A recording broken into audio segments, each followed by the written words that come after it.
So the argument rise up again about Jamaican high schools concentrating too much and spending too much money on sports, and it is affecting the school's academic performance and blah, blah, blah.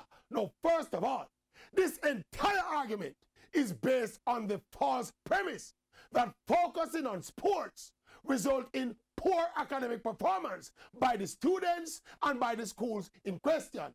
Not no go so, and I'm going to prove it. Student athletes make up an average of less than 10% of the high school population in Jamaica. So if a school has 1,500 students, less than 150 of those students represent the school in sports.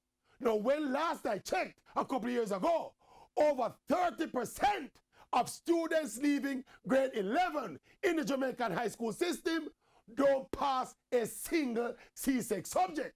So of that 1,500 student body, more than 500 of them go school for 5 years, go on bench, them never kick a ball or never run a race, and then don't pass a single subject.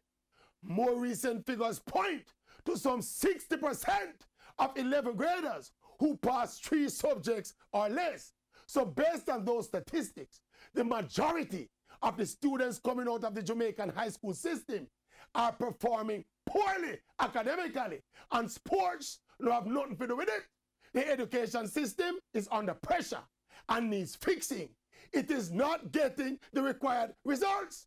And the Manning Cup football, the Grey Shield cricket, and boys and girls athletic championships have absolutely nothing to do with it.